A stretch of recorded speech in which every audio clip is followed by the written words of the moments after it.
Welcome back, everyone, and welcome to episode 13. Uh, we're very happy we finished that three-part series on three acts of goodness. And this week, we're just going to go into kind of more of a collaborative discussion on how to love what you do. Yeah, and I think this is very important for us to get into because a lot of the times we are doing things that we don't necessarily see the value in doing or we don't enjoy it. And so we think that it's a bit of a maybe waste of time or it's a bit of an ordeal. So today we want to learn for our own experiences as well how we can always enjoy the things that we do even if we don't like it in the first place. So hope you like this episode on how to love what you do.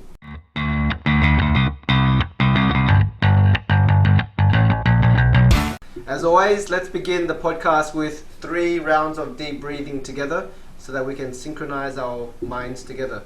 So closing the eyes, back straight, spine erect, taking the first deep breath in, fill up the lungs. And then breathing out.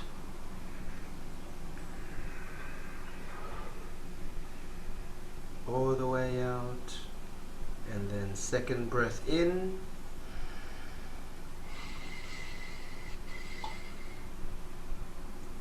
And then breathing out again completely.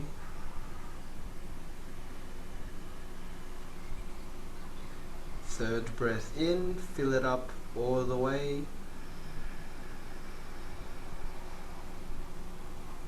And then breathing out, relaxing the mind, loosening up the body. And then when you're ready, open up the eyes. Let's begin. All right, welcome back, Byron. Yes. How was your week, man? Yeah, it's been a good week. It's been a very normal week for me, working at the school, at the primary school, and then working here at Happy Learning Club. So nothing much happening this week that's really made it too special, but just carrying along. How about yourself, Lee? How's your week been? So it's funny you say that, right? So my week is a little bit overwhelming. Lots of assignments. I'm in week 3 now of my teachers college university program, and I think that's why I wanted to do this episode, because I'm trying to help myself, and then hopefully other people when they watch this, maybe it will provide some guidance or positive energy for them as well. Yeah. But so we're jumping into how to love what you do, right? Yeah. And when I first hear that sentence, I think it's definitely a mindset thing, right? Yeah. Trying to keep your eyes on the prize, right? On the end goal. Like why are you doing what you're doing? Is it so you have money so you can, feed yourself? Is it so that you it's a means to the end, with this teachers college, right? So obviously so I can graduate and get my credentials. But for whatever reason, I don't know, it's definitely an interesting mental block. Even while I'm doing some of these things, I lose sight of it in the moment, and I'm just kind of and that's exactly the expression that I make when I'm trying to read an article and summarize it. It's just, and it's once I start doing that, I'm already setting myself up for failure or making it harder on myself, harder than it has to be. So what's your initial thoughts on that? Yeah, because I think loving what you do is in reference to doing that instead of just doing what you love. Because it's so easy to do what you love, eat the food you love, watch the TV shows you love, doing what you love doing might not necessarily bear more fruit over the long period, but it's good for instant gratification, you do what you love. Yes. But then loving what you do is to combat the times where what we're doing is hard or it's stressful or it's a chore, and how can we bring positive energy into that? And so I think for me, there are a few ways. As you said, it's a mental thing, like a mindset thing. Reminding ourselves and being mindful of the benefits of the motivation in the first place. Like, for example, yourself, why you are doing the Teachers College course is so that you can be a better teacher, a qualified teacher, and so you need this. I think So keeping the eyes on the prize, as you said, is very important.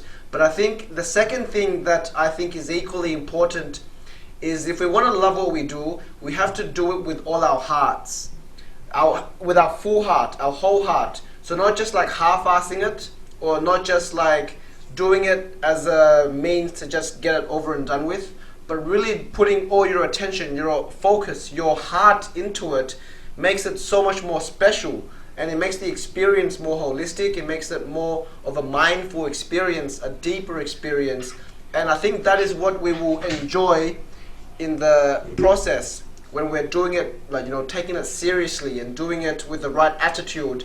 It will make it more enjoyable. I think that's something that I've been working on, trying to be more, being more engaging with what I'm doing, like doing it with more devotion. And I find that that helps me enjoy it more. It improves the quality of what I'm doing like tenfold, and that's another benefit. But I think the main part is that it helps me enjoy what I'm doing when I'm putting my whole heart into it. Yeah. So is that something that you like tell yourself? Like, how do Yeah, you keep that? How do you keep that?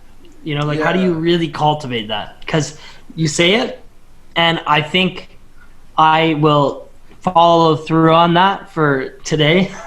yeah, But long term, like, how do you keep it in yourself? Like, discipline, obviously, having yeah, discipline. But yeah, what are some kind of tools that you have to keep that discipline? And you know what I yeah. mean? Dude, by the way, like, I think discipline is so important in in everything in life, especially this. In loving what you do, it's so important to have the discipline to stick it out and not just want the short-term gratification, but have like a long-term mindset. So discipline's important. But I think for me, when we are mindful of what we do and then we see both sides, we will naturally incline towards the good side. For example, if I am doing my work but not putting my heart into it, when I'm doing it sluggishly, when I'm slacking off, being lazy and lethargic, I know that the quality is poor. I know that I don't enjoy myself when I'm doing it anyway. It's like I'm punishing myself. If I'm going to have to do it anyway, might as well do it properly and enjoy it. If Yes, I'm not yes. enjoying it, it's like I'm punishing myself for doing something that I don't want to do. It's like a double punishment. So I I think being like that. mindful of that it's just being mindful. Like, I can do it two ways: doing it with my full focus, or do it with just half-assing it. With my mindfulness, I've learned that doing it half-assing it, I don't enjoy it. I'm punishing myself. I Yes. suffer more. I become more. The quality suffers. So over time, I realized that if I'm going to do it, I might as well just do it properly, because it's most beneficial to me. So it's not even about discipline at this point. It's just about seeing which side I prefer, and then I would suffer less if do it with my whole heart, and I will enjoy it more. So it just makes more sense to do it that way. Yes, I like that because it has to be done. So what you Yeah, said, if you're going to do it, you might as well do it with all your effort, and then you can have a little bit of pride in it too, right? yeah, That's what I'm thinking. Like, yeah, and that's a good point, man. Yeah, dude. Um, yeah, that's what I'm trying to do as well. But so the tough part is just when you're doing that, and then the next level to that is, at least with what I'm doing, is you realize that maybe you spent a little bit too much time on A, and you need yeah, to spend now you only have so much time for B and C and D and E. So it's like, oh no. So I guess there's some time management skills going to be involved in that too for me, that yeah, I'm trying to develop. Like, I don't know. It's interesting. Like, when I was in the classroom, right? That was the reason. Like, teaching kids. That was the reason I wanted to go into teachers college, obviously, because mm, I don't think I ever been happier, um, and in those moments. And so I'm trying to remind myself of that. yeah, But uh, when you're removed from it, like, this is online and stuff, yeah, it's like we're almost paving a new way, right? Like, with the yeah, distance learning, we're paving a new way. And just from talking to some of my peers and stuff, they're having similar feelings. So I'm just trying to develop like little guidebook on how we can keep the energy necessary to Yeah. complete the task with pride, and so that first point you made there, where if it has to be done, there's only two things then, right? Because Yeah. not doing it is not an option. It has to be Yeah. done. Yeah. So you can half-ass it, and I can totally see that, because once that energy goes into it that way, then the next thing is half-ass, and then it just keeps going like rather than putting all your effort into it, succeeding, and it like crescendos up. So I Yeah. think that's positive reinforcement, like self positive reinforcement, Yeah. And I maybe. think like this is for the things that we have to do, right? We might as well do it with all our hearts, with our focus and attention. That makes sense. Yes. But I think if we don't have to do it, I think sometimes it's better to not do it at all than doing it half-heartedly. Because Yeah. if you're not doing it at all, maybe, and you don't have to do it, maybe it just means that it's not that important to you. There are other things that require your focus and attention that will be more beneficial to you. So then maybe that's also like a way that you can show yourself you should be spending your time doing something else. Like if you Yes. don't enjoy Yes. doing something, if you don't have to do it, and there's no motivation there, and if you don't have to do it, then it makes sense sometimes to focus on what you have to do, what you enjoy doing, Yeah. Yeah. what benefits you more. I think another positive mindset to have would be to think about all the people that you are influencing in that project, or in whatever thing you're doing, the activity you're doing. Usually it's not just you that's in it. Maybe you're doing something with your Yes. friends, your family, your colleagues, your students. And so we should always be mindful of our actions and our energy and how it affects other people. And we should always have Yes. a mind of consideration and care, and know that if I do this properly, the people around will benefit as well. If I don't do this properly, I'm doing a great disservice to the people around.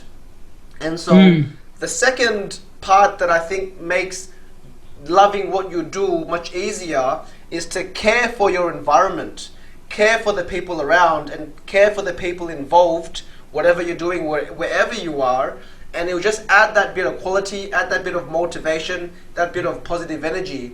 And I think it would help us love what we do much more when we feel more invested in what we're doing. Yeah. So I totally get that. Like, I'm totally on the same wavelength as that. And Yeah, one thing that kind of makes me think is writing it down physically. Like, that's another thing that I personally yeah, struggle with for whatever reason. But I think I want to write down some like positive things. Like, maybe I could write down like a reminder, like, this is why you're doing it. Do it with all, with passion, everything that we were just talking about right now. It has to be done. So you might as well do it with all your heart, right? Just what you yeah, said, that I really took from there. And then focus too, like, the actual, so you have the act of doing it, and then yeah, you have like, in the moment now you're doing it. You've committed to yeah, do it 100%. You're trying to do it your best. Um, what are some of the tools you have to stay focused yeah, when you're doing it? So we're past the procrastination now. yeah, We're yeah, sitting down and we're trying to do the work. yeah, So what are some of the tools you have to sustain that over a day or over a week? Like, yeah, if you have a ton of things to do in a week, like 40 things to do in a week, yeah, what are some of the tools that you have to manage your time and also stay focused in that yeah. week? I think I've actually got a very good idea for that. Of course, besides planning, because it's important to have a plan, like a time schedule or a plan. But beyond that, I think it's important that when we do the things that we don't enjoy, or things that we consider as chores, I think it's important to set an intention. And I actually do that not as often as I should, but when I say set an intention, I mean when you're doing something that you don't enjoy but you have to do it anyway, set an intention for yourself to make it enjoyable. For example, if Yes. I have to clean the house, I don't enjoy it. If I set an intention to like focus on my breathing, or set an intention to like practice patience, that's something that would make the focus not only on sweeping. It's like a game that you play with yourself. Another example would be like when you have to go to a party that you don't look forward to, you're tired or something. I like to set an intention to like connect with one person, or like have like a good contribution to like 2 conversations at a party. And then when I set an intention, it's like I have my own game. It's like I have my own adventure, my own mission. So it's not just about the party, it's about the intention that I've set for the party. So I think in your situation, every single assignment for you could be, you could have like a secondary intention. Maybe that could even be your primary intention, you know, like if it's a group work assignment, you could be like, I want to set an intention to guide this the best it can be so that everything can be achieved effectively, harmoniously, happily, you know, joyfully. So that's another intention. Another one could be like, I want to smash this out in 3 hours, give it my best, and then, you know, just finish it once and for all in the shortest time possible, you know. But like setting an intention means that you're bringing your own energy into it. You've got a focus point, and you're just, you know, it's your energy is focused. It's not dispersed in other directions. There's intention, there's focus, a lot of mindfulness. So I think setting an intention is very important in everything we do, but especially in the things that we don't enjoy sometimes. So yeah, you set an intention for something that you don't enjoy sometimes, and it's almost like you're looking at the end of it, right? Like what do you want out of this? Like what do you want to get out of it? And maybe it's like what do you want the people that are involved in it to get out of it as well, right? So let's go over the setting an intention, right? So let's imagine that we have like a big project, right? So I have this big project coming up. And so is it something that you do, so say we're 5 days from the project, we're starting to work on it. Before we start, we set an intention with it, right? And so do you physically write it down, or do you just think it in your head? Do you visualize what the outcome will be? Do you visualize yourself doing it? What are the first steps in that? Oh, dude, great. Like, I think all of the above. Like, you can have it in your mind. If you write it down, it's stronger. If you say it out loud, it's even stronger. If you visualize, it's even stronger. So if you want to have like a very strong energy for what you're doing, I think you should do them all. And then when you're actually doing it, keep that in your mind as well. And the reason why setting an intention is so important is that it makes things much more clear. I'm doing this assignment. There's going to be a lot of like distractions, a lot of different energies, a lot of different obstacles. But when you set an intention, you're just streamlining the whole situation so that you're not being distracted by things that don't serve your intention. You're being very focused to your intention. So it really helps with all the, you know, the distractions and the obstacles and the difficulties. Yeah, when you're saying that, I was thinking to add to it was like, it starts with having a great clear-cut intention, focus, all those things. And then likely you'll lose it a little bit, depending on what how long you have. Like if you have to do something right in the moment, then maybe not, right? But if it's a long-term thing, is it about recognizing when you've kind of gone a little bit off track, and then having that moment to visualize the intention, say it once again, maybe look back on it, and then try and get that same energy and go back into it? When you have an intention for something, is it just cut and dry for you? Like is it like, this is what I'm going to do, and then it just happens every time? Or is it something that you look back on time and time again? Yeah, I think if I'm not enjoying what I'm doing, I would always be questioning myself, why am I doing this in the first place? You know, and that's pretty much going back to the intention, going back to the motivation, you know, like, why am I motivated to do this? And if the motivation is not very strong, or it's not very important to me, then sometimes I'll just ditch it.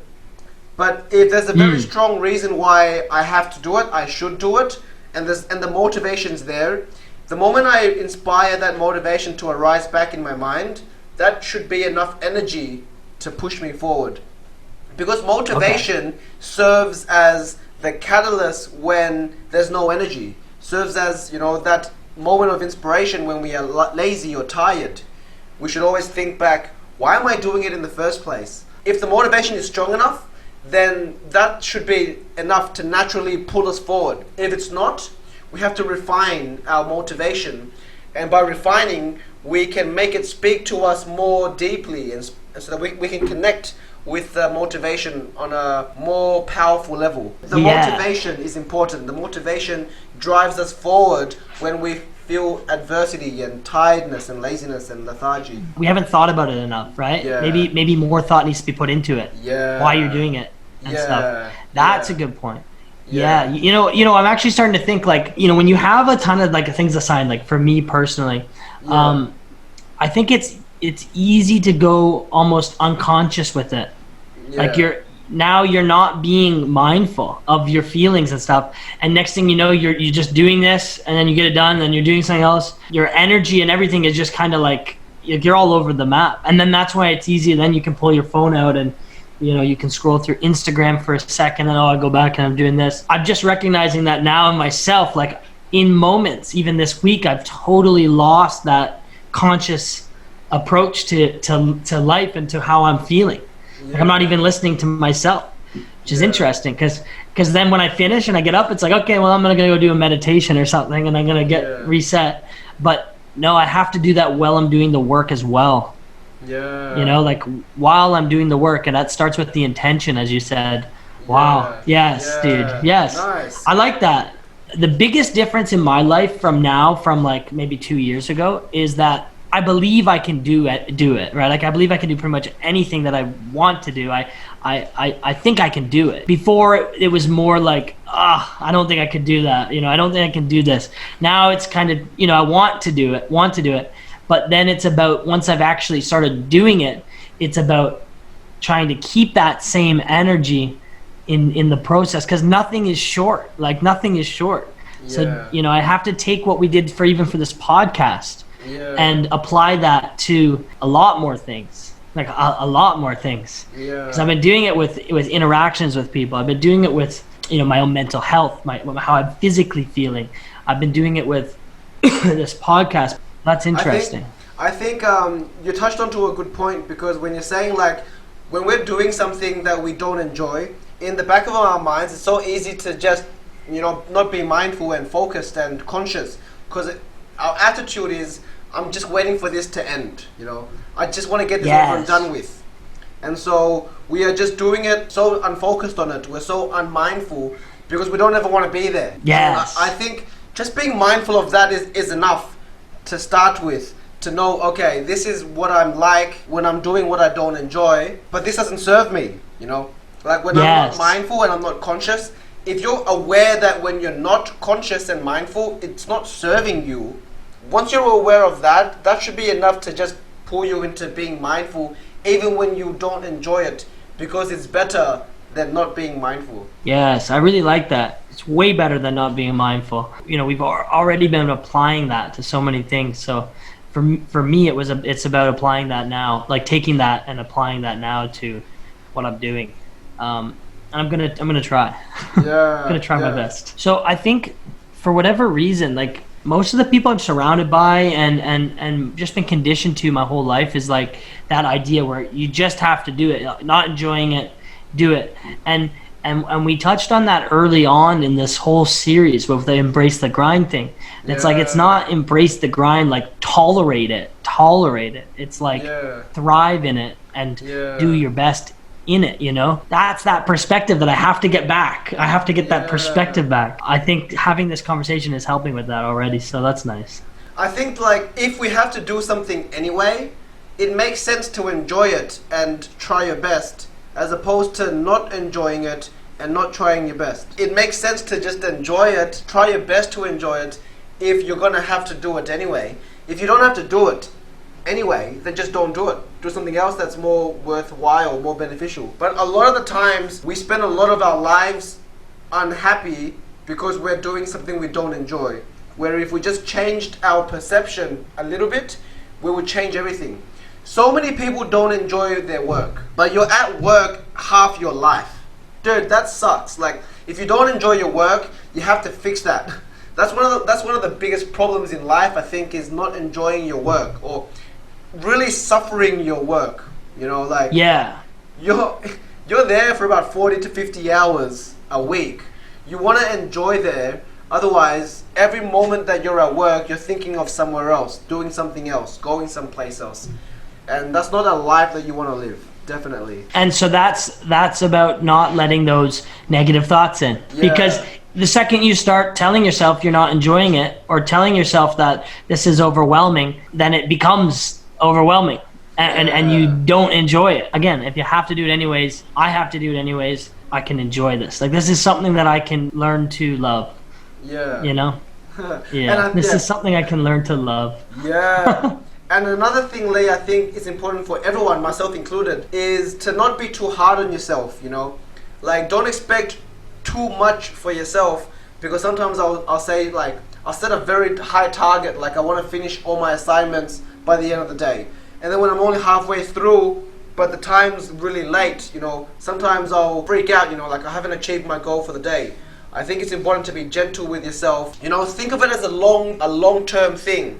Like, as long as you're making progress every day and you're not going backwards, over time, your trajectory is upwards. And that's what that matters. Yes. And so do you think, like with saying that, do you think that that it's important then to have realistic expectations? So, yeah, you know, like just being realistic so that everything serves you, that everything makes sense to you, and that everything is realistic, that you can achieve realistically, and be gentle with yourself. And just like anything else, the quantity of things that you can do will increase. Yeah. Your focus increases. Your motivation increases. The thing, Lee, is that what we're discussing now are things that people struggle with their whole lives. Not every moment of their life, but we are all to some degree doing something that we don't enjoy.